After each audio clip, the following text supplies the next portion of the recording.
नमस्कार, खबर उत्तराखंड में आपका स्वागत है और मैं आपके साथ प्रिया बिस्ट। खबरों पर विस्तार से चर्चा करते हैं। चमोली के माड़ा गांव के पास ग्लेशियर टूटने से एक बड़ा हादसा हो गया, जिसमें मजदूरों के फंसे होने की खबर सामने आ रही है। हादसे के बाद जहां एक तरफ आपदा प्रबंधन की टीम रेस्क्यू में लगी हुई है, तो वहीं दूसरी ओर एसडीआरएफ की टीमें भी रेस्क्यू में जुट गई हैं। पुलिस महानिदेशक दीपम सेठ ने बताया कि ग्लेशियर टूटने के बाद जो हादसा हुआ है, उसमें कुछ लोग दबे हुए हैं। इसको लेकर आईटीबीपी और बीआरओ की टीम काम कर रही है। इसी के साथ एसडीआरएफ की टीम को रेस्क्यू के लिए रवाना कर दिया गया है। साथ ही देहरादून में सहस्त्रधारा हेलीपैड पर भी टीमों को तैयार रखा गया है।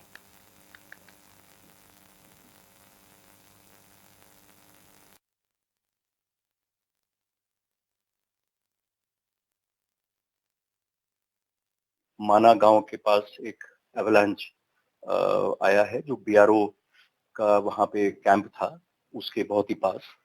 और वहां पर उनके जो काम करने वाले लेबर थे, तो कुछ ने जो है वो वहां से भागकर वो दूर की तरफ आ गए थे। तो वहां से रिपोर्ट ये मिली है। कुछ लोगों को वहां से रेस्क्यू भी कर लिया गया है और कुछ लोग जो अभी मिसिंग हैं, उनके बारे में वहां पे राहत और बचाव कार्य जारी हो गया है। पास में आईटीबीपी की टीम है और आर्मी की टीम के साथ भी हम लोग कोऑर्डिनेट कर रहे हैं। जोशीमठ से जो हमारी एसडीआरएफ की टीम है, वो आगे मूव कर गई है, पर इस एरिया में इस समय भारी बर्फबारी चल रही है, जिस कारण लामबगड़ के आगे रास्ता अवरुद्ध है। पर फिर भी प्रयास करके ये टीम जल्दी पहुंचेगी। और सहस्त्रधारा हेलीपैड पे हमारी एक टीम रेडीनेस में है कि जैसे ही मौसम खुलता है, तो हम अपनी जो हाई ऑल्टीट्यूड टीम है उसको भी वहां से एयर ड्रॉप करा सकते हैं। सभी सोर्सेज से जानकारी करके आर्मी, आईटीबीपी, बीआरओ, इनके साथ कोऑर्डिनेट करके स्थिति पे नजर रखी जा रही है। और जैसे ही एसडीआरएफ टीम पहुंचती है और स्थिति का आकलन होता है, हम लोग लगातार निगरानी। यूसीसी को लेकर नैनीताल हाईकोर्ट में दायर की गई याचिकाओं की सुनवाई 1 अप्रैल को होगी। सभी याचिकाओं को एक साथ सबूत कर दिया गया है। वहीं याचिका पर राज्य सरकार को तलब किया गया है, जिस पर कांग्रेस ने भी अपनी तीखी प्रतिक्रिया दी है। कांग्रेस प्रदेश प्रवक्ता प्रीतमा सिंह ने कहा कि कांग्रेस पार्टी में पहले ही कहा था कि आज उत्तराखंड देवभूमि है, वो यूसीसी को स्वीकार करने के लिए अभी तैयार नहीं है। जिस प्रदेश में अंकिता भंडारी जैसे हत्याकांड हो, महिलाएं सुरक्षित ना हो, पुरौला, उत्तरकाशी, श्रीनगर में सांप्रदायिक दंगे भड़कते हो, बेरोजगार सड़कों पर घूम रहे हो, क्या ऐसे प्रदेश में यूसीसी की आवश्यकता है? इसीलिए कांग्रेस ने इसको लागू करने का विरोध किया था।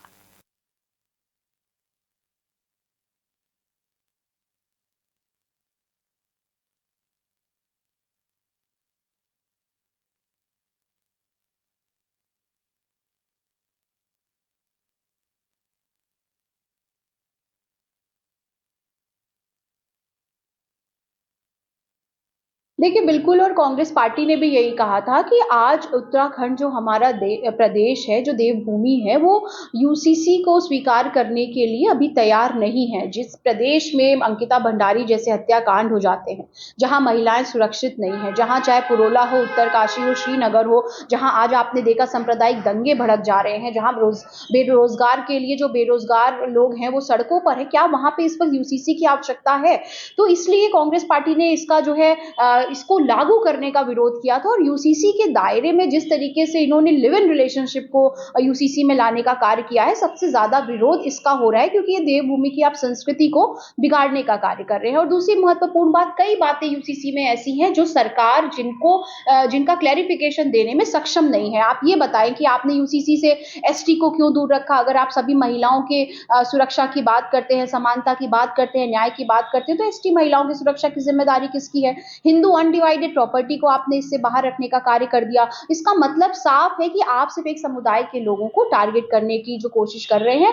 और अब सरकार को यह तय करना है कि हाईकोर्ट में वो क्या जवाब देंगे, या तो इस बार फिर से उन्हें हाईकोर्ट से मुंह की खानी पड़ेगी। देखिए, बिल्कुल। और कांग्रेस पार्टी ने भी यही कहा था कि आज उत्तराखंड जो हमारा प्रदेश है, जो देवभूमि है, वो यूसीसी को स्वीकार करने के लिए अभी तैयार नहीं है। जिस प्रदेश में अंकिता भंडारी जैसे हत्याकांड हो जाते हैं, जहां महिलाएं सुरक्षित नहीं नहीं है। जहां चाहे पुरोला हो, उत्तरकाशी हो, श्रीनगर हो, जहां आज आपने देखा सांप्रदायिक दंगे भड़क जा रहे हैं, जहां बेरोजगार के लिए जो बेरोजगार लोग हैं वो सड़कों पर है, क्या वहां पे इस वक्त यूसीसी की आवश्यकता है? तो इसलिए कांग्रेस पार्टी ने इसका जो है इसको लागू करने का विरोध किया था। और यूसीसी के दायरे में जिस तरीके से इन्होंने लिव इन रिलेशनशिप को यूसीसी में लाने का कार्य किया है, सबसे ज्यादा विरोध इसका हो रहा है, क्योंकि ये देवभूमि की आप संस्कृति को बिगाड़ने का कार्य कर रहे हैं। और दूसरी महत्वपूर्ण बात, कई बातें यूसीसी में ऐसी हैं जो सरकार जिनका क्लैरिफिकेशन देने में सक्षम नहीं है। आप ये बताएं कि आपने यूसीसी से एसटी को क्यों दूर रखा? अगर आप सभी महिलाओं के सुरक्षा की बात करते हैं, समानता की बात करते हैं, न्याय की बात करते हैं, तो एसटी महिलाओं की सुरक्षा की जिम्मेदारी किसकी है?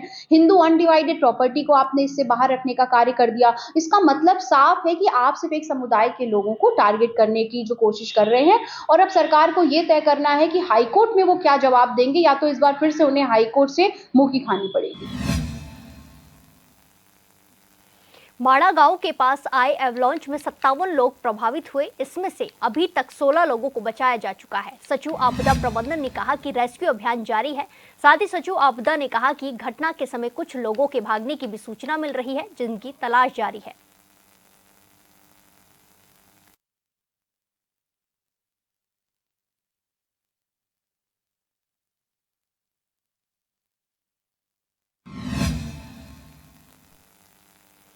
अल्मोड़ा जिले में मौसम ने अचानक करवट बदल ली है। बीते गुरुवार से हो रही भारी बारिश के चलते ठंड में जबरदस्त इजाफा हुआ है।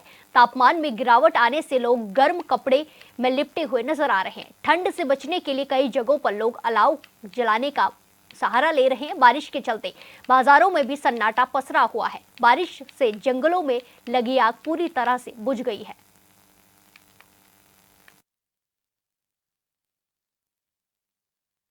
अभी पिछले 2 दिन से लगातार बारिश है। कल जैसे मॉर्निंग से बारिश स्टार्ट हो गई थी, और उससे पिछले हफ्ते तो बहुत गर्मी थी। ऐसा लग रहा था कि गर्मी बहुत जल्दी आ गई है, लेकिन 2 दिन से मौसम का मिजाज कुछ बदला हुआ है। काफ़ी सारी बारिश हो रही है, और आज आप भी देखिए पूरा दिन भर भी बारिश है। कल रात भर बारिश थी, और दोबारा से हमारे ठंडी के कपड़े निकल गए हैं। और ये बारिश अच्छी है, क्योंकि जंगलों के लिए भी अच्छी है, ताकि जहाँ भी आग वगैरह लगी वो बुझ जाएगी, और नई फसल के लिए भी अच्छा है। और मौसम का, अल्मोड़ा का मौसम जो है बहुत सुहाना हो गया है। ठंड वापस लग रहा कि 1-2 दिन में अगर ऐसी रहा तो काफ़ी ज़्यादा ठंड। मौसम विज्ञान केंद्र के द्वारा पर्वतीय क्षेत्र में बर्फबारी और भारी बारिश की चेतावनी के बाद लोहाघाट चंपावत में गुरुवार रात से ही झमाझम बारिश शुरू हो गई है। शुक्रवार को भी बारिश का दौर लगातार जारी रहा। लगातार हो रही बारिश के चलते क्षेत्र में सूख चुकी फसलों को नया जीवन मिल रहा है, जिस कारण क्षेत्र के किसानों के चेहरों पर रौनक लौट आई है। वहीं बारिश से क्षेत्र में कड़ाके की ठंड पड़ने लगी है। लोग ठंड से बचने के लिए अलाव सेकते हुए नजर आ रहे हैं। ये देख रहे थे यहाँ पे पिछले कुछ टाइम से यहाँ पे सूखा जैसा माहौल हो गया था। लोग परेशान थे बारिश से। पानी, वनों को काफ़ी नुकसान हो रहा था। आग लग रही थी जगह जगह पे, और लोगों की खेती सूख रही थी। आलू लगाए थे लोगों ने, लेकिन वो जम नहीं पा रहे थे, और नदी नाले सारे स्रोत सूख चुके थे। और ये बारिश हुई तो काफ़ी अच्छी बारिश हो चुकी है। अब ये बारिश 2 दिन तक और रहे तो और अच्छा है, और काफ़ी लोगों को राहत मिल रही है इस बारिश से। बारिश होना भी बहुत ही लाभदायक होगा लोगों के लिए। इससे देखो, ये पानी तो मिलेगा ही लोगों को, पीने का पानी मिलेगा। रोज सारे पानी से लबालब हो जाएंगे, और खेती में लोगों को काफ़ी इससे फायदा होगा। और वो वनों को जो आग लग रही थी इससे काफ़ी हद तक बुझ जाएगी। बीमारी का जो प्रकोप चल रहा था, अस्पतालों में लंबी लंबी लाइनें लग रही थी, इससे भी काफ़ी राहत मिलेगी लोगों को। बीमारियां दूर होंगी इससे। आगामी पंचायत चुनाव को लेकर बीजेपी अब अपनी उपलब्धियों को लेकर जनता के बीच जाएगी। बीजेपी प्रदेश प्रवक्ता हनी पाठक ने कहा कि नकल विरोधी अध्यादेश हो, भू कानून हो या फिर यूसीसी, जिस तरह से उत्तराखंड में लागू किए गए हैं उसको लेकर उत्तराखंड की जनता में काफी उत्साह है। ऐसे में जिस तरह से नगर निकाय चुनाव में बीजेपी की प्रचंड जीत हुई है, ऐसे ही पंचायत चुनाव में जनता अपना आशीर्वाद हमें देगी।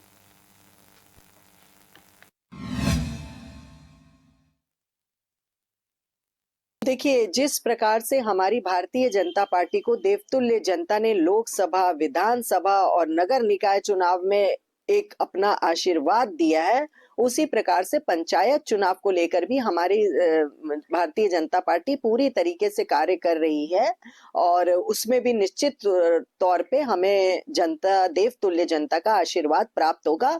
और हम जो हमारे यशस्वी मुख्यमंत्री श्री पुष्कर सिंह धामी जी ने अब तक के कार्य किए हैं उसको लेकर जनता के बीच जाएंगे और जनता उन सब कार्यों को देखते हुए ही नगर निकाय चुनाव में हमें प्रचंड जीत दी है। तो जो हमारे यूसीसी कानून को लागू किया गया है, भू कानून को लाया गया है, दंगा विरोधी एक्ट लाया गया है, नकल विरोधी कानून लाया गया है, राज्य की ये उपलब्धियों में गिना जाने वाला विषय है और पहला राज्य है हमारा जो यूसीसी लागू करने वाला पहला राज्य बना है। और महिलाओं को 30% 36 आरक्षण दिया गया है, सहकारिता विभाग में आरक्षण दिया गया है। तो जो निरंतर हम लोगों ने काम किया और धरातल पर जो जीरो टॉलरेंस की सरकार कार्यरत है, इन सब मुद्दे को लेकर हम पंचायत चुनाव में जनता के बीच जाएंगे और देवतुल्य जनता हमें निश्चित रूप से अपना आशीर्वाद। अल्मोड़ा विधायक मनोज तिवारी ने जिला विकास प्राधिकरण को समाप्त करने की मांग उठाई है। उन्होंने कहा कि डीडीए लागू होने के बाद पहाड़ी जिलों में आम आदमी के लिए मकान बनाना बेहद मुश्किल हो गया है। विधानसभा सत्र के दौरान इस मुद्दे को उठाने के बाद अल्मोड़ा पहुंचे विधायक तिवारी ने कहा कि जिला विकास प्राधिकरण में बेहद कड़े प्रावधान किए गए हैं जिससे आम जनता को भारी परेशानी हो रही है। विधायक ने आगे कहा कि पहाड़ों में लोगों को अपने घर बनाने में आ रही दिक्कतों को देखते हुए उन्होंने विधानसभा में ये प्रश्न उठाया था।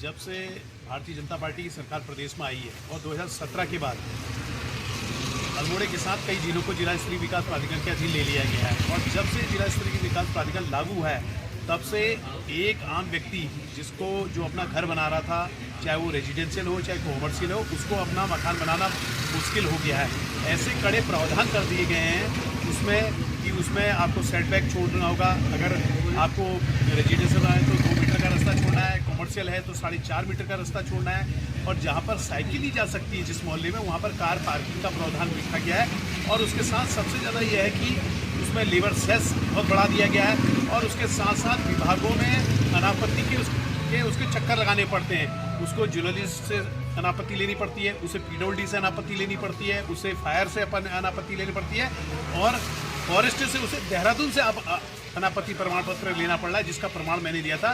तो इन सारी बातों को लेके मैंने विधानसभा में प्रश्न उठाया था और पुरजोर तरीके से मांग करी कि जिला स्तरीय विकास प्राधिकरण समाप्त होना चाहिए, निरस्त नहीं होना चाहिए। और मेरे प्रश्न में माननीय संसद के मंत्री जी ने कहा कि हम इसको जल्दी इसका सरलीकरण करेंगे, इसका स्थिरीकरण करेंगे और अगर नहीं होता है तो फिर इस क्वेश्चन को मैं पुनः लगाऊंगा। भर्ती केंद्र पुलिस लाइन चंपावत में आयोजित जनपदीय आरक्षी पुलिस पीएसी IRB पुरुष की सीधी भर्ती की शारीरिक मानक दक्षता परीक्षा को भारी बारिश होने के कारण स्थगित कर दिया गया है। एसपी चंपावत अजय गणपति ने बताया कि जिन अभ्यर्थियों की शारीरिक दक्षता परीक्षा की तिथि निर्धारित थी उनकी शारीरिक मानक दक्षता परीक्षा 2 मार्च को संपन्न कराई जाएगी।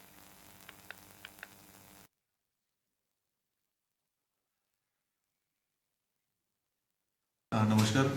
उत्तराखंड पुलिस भर्ती में जो शारीरिक दक्षता परीक्षा चंपावत पुलिस लाइन में चल रही थी, इसमें आज दिनांक 28 फरवरी 2025 को तेज़ बारिश की वजह से आज की भर्ती स्थगित कर दी गई है।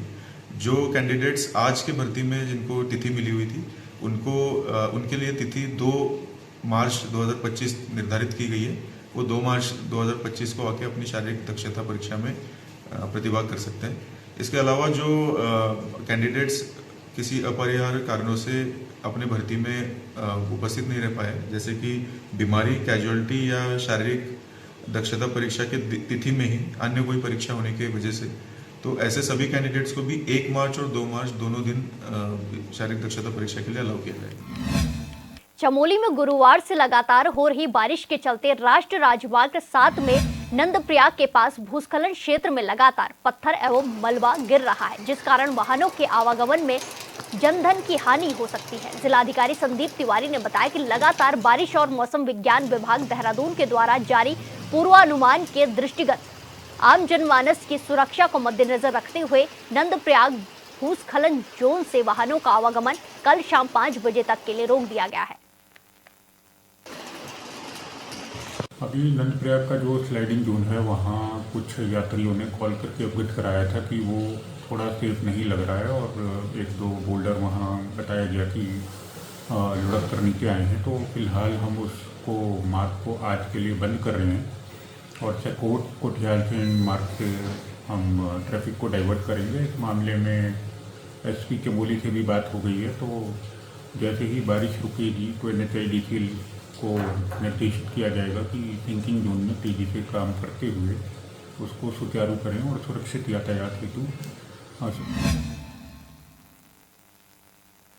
पौड़ी जिले में 2 दिन से बारिश के साथ ही एक बार फिर से शहर में ठंड ने दस्तक दे दी है। ठंड से बचने के लिए लोग अलाव का सहारा ले रहे हैं। वहीं बारिश के चलते वन विभाग और जल संस्थान को भी थोड़ी राहत मिली है। साथ ही जिले भर के किसानों के लिए बारिश से मौसम खुशनुमा हो गया है। आपको बता दें कि इस बार लंबे समय से बारिश न होने के कारण काश्तकार उन्नत पैदावार के लिए बारिश का इंतजार कर रहे थे। ऐसे में औसत बारिश होने से उनको भी राहत मिली है।